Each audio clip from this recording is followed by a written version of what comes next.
Japan holds one of the richest mythologies on Earth. For thousands of years, its mountains, rivers, and forests have been home to stories older than written language, older than temples, older even than the first emperors. These stories were not created for fear alone, but for understanding, a way for humans to explain the strange, the beautiful, the unexplainable, a way to describe the presence we feel when the night grows quiet, when the wind carries a whisper, when water moves with intention. These beings are called yokai, spirits, creatures, and wonders that live between the seen and unseen. Tonight, we will walk through their world, not with fear, but with curiosity. Let your breath soften. You are entering a story older than memory. Chapter 1. The birth of yokai. Long before cities rose, long before steel and electricity reshaped the world, ancient Japan lived with a simple truth. Everything was alive. The villagers believed that the river carried a spirit. The mountain watched quietly from above. The wind remembered every voice that spoke upon it. Even a small stone was never entirely silent. This understanding, this reverence, shaped their world. And from that world, yokai emerged. The word yokai is difficult to translate. It means mystery, wonder, apparition, the strange that cannot be ignored. A yokai is not a demon, not a ghost, not a god. It is something else, something born from human emotion, from nature's power, or from time itself. Some yokai were once human, transformed by tragedy or sorrow. Others were born from storms, waterfalls, or moonlit forests. And some were simply old objects, awakened after a century of loyalty. To the people of ancient Japan, yokai were reminders that the world sees us, hears us, responds to us, that every step we take is shared with countless unseen lives. And with that belief, we begin our journey. Chapter 2. Kitsune, the fox who became moonlight. Among the many spirits of Japan, none are as graceful, as mysterious, or as beloved as the kitsune, the magical fox. In the mountains of northern Japan, villagers often spoke of a silver fox seen beneath the full moon. Its fur shimmered like snow at dawn. Its eyes glowed like embers in a hearth. This fox lived for centuries, 300 years, then 5, then nearly 1,000. And as the fox aged, its wisdom deepened, its presence sharpened, its spirit grew strong enough to bend the shape of reality. On the night of its 1,000th year, beneath a sky split open by moonlight, the fox transformed. Its body stretched upward, fur turned into soft silk, paws became hands. A human figure stepped into the clearing. But behind her, 9 tails flowed like silver rivers. The first 9-tailed kitsune. She walked into the village quietly. Some nights she appeared as a traveler seeking shelter. Other nights as a young woman wandering the forest path. She protected the crops, guided lost children home, and warned farmers of coming storms. Sometimes she even married a human man, living beside him for years, raising children, sharing seasons and tenderness. Until one day, always suddenly, always quietly, her true form would be revealed, and she would slip away into the night, leaving only faint paw prints in the snow. The kitsune teaches us that magic often wears familiar faces, that love can exist between worlds, and that even the most extraordinary beings must sometimes walk alone. Chapter 3. Tanuki, the joyful fool of the forest. If the kitsune is elegance, the tanuki is pure joy, round-bellied, mischievous, a clumsy shapeshifter with more enthusiasm than skill. Beloved across Japan for one reason, tanuki remind us not to take life too seriously. In the mountains of Shikoku, villagers once spoke of a tanuki who lived near a sake brewery. Every night, this tanuki transformed into a Buddhist monk. Robes, prayer beads, shaved head and all. He knocked on doors and collected donations for a temple that did not exist. The villagers, kind and dutiful, handed him rice, coins and warm smiles. The Tanuki transformations are imperfect. A tail slipping through the robes, a shadow shaped wrong, a belly shaking too much when he bowed. One night, a young girl stared closely at the monk and realized that his robe was not cloth at all, but a fold of his own skin, transformed poorly in his excitement. She screamed. The Tanuki panicked. He dropped the donations and sprinted into the darkness, his belly bouncing like a drum. The next morning, the villagers found an empty sake barrel, rolling gently near the brewery, and a trail of muddy paw prints leading into the forest. The Tanuki teaches us a simple truth. Perfection is unnecessary. Joy is enough. Trying, failing, laughing, trying again. This too is wisdom. Chapter 4. Kappa, the children of rivers. Deep in the waters of Japan, beneath the surface where sunlight dissolves into green, lives the kappa, a creature the size of a child, with skin like river moss, and a hollow bowl on its head filled with sacred water.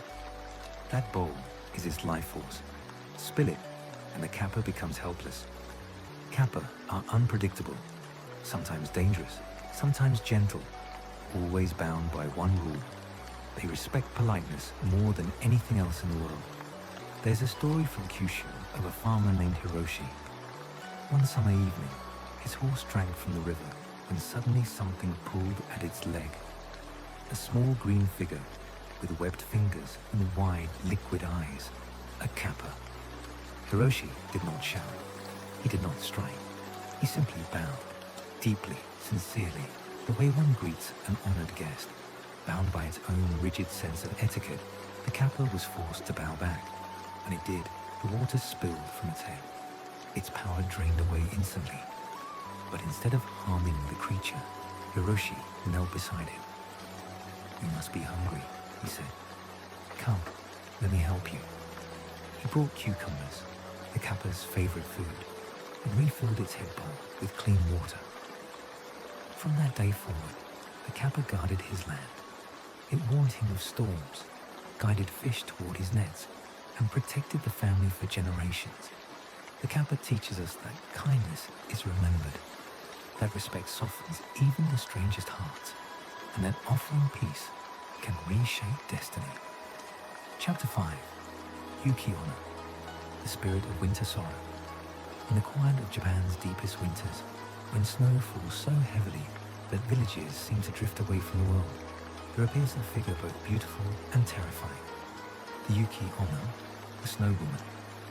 She is described as a woman of impossible grace, skin pale as untouched snow, hair long, black, flowing like night itself, eyes soft and distant, as if gazing at something far beyond human understanding. Travelers who meet her never return home. They are found the next morning, peacefully frozen, as though their final moment was spent looking at something heartbreakingly beautiful. But the Yuki-Onna story is not born from cruelty. It is born from love. Long ago, a woman named Yuki lived in a mountain village. She was engaged to a young woodcutter named Minoru, a gentle man who carried laughter like warmth in his voice. On the night before their wedding, a fierce blizzard swept across the mountains. Minoru had gone into the forest for firewood and did not return. Yuki ventured into the storm after him, calling his name, stumbling through the darkness, her tears freezing on her cheeks. She found him beneath a great cedar tree, his body already stiff with cold. She held him, wrapped herself around him, begged the storm to spare him. But the wind answered with silence. By morning, they were found still holding each other, frozen in a final embrace.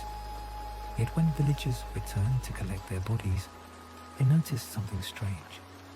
2 sets of footprints led away from the cedar tree, one human and one not quite human. From that winter on, travelers spoke of a pale woman appearing in blizzards. Some said she searched endlessly for Minoru, hoping to warm the living with a love she no longer possessed. But her touch brought only the cold that claimed her. The Yuki-Onna teaches that love, once formed, never truly disappears. It transforms, lingers, echoes, sometimes gently, sometimes painfully, but always with a trace of the warmth it once carried. Chapter 6. Oni, the guardians born from pain. Oni are among the most feared figures in Japanese folklore. Massive, horned beings with crimson or indigo skin, carrying iron clubs with effortless strength. To many, they are demons, symbols of wrath, guardians of the underworld, punishers of the wicked. But the truth is more complicated. Many Oni were not born monsters. They became monsters because they suffered. The Heian period tells the story of Momiji, a woman of exceptional skill in poetry and music. She served in the imperial court, admired by nobles and envied by rivals. But Momiji possessed a gift she never asked for. She could see spirits. These visions overwhelmed her, whispering warnings of betrayal and plots. She tried to speak of what she saw, but the court dismissed her as hysterical, delusional, dangerous. Exiled to the mountains, Momiji lived alone for many years. Her loneliness deepened and her sorrow hardened into rage. Not at the spirits, but at the people who refused to listen, who cast her aside without mercy. One night, under a blood-red moon, the pain inside her took shape. Her body grew. Her skin darkened to crimson. Horns spiraled from her brow.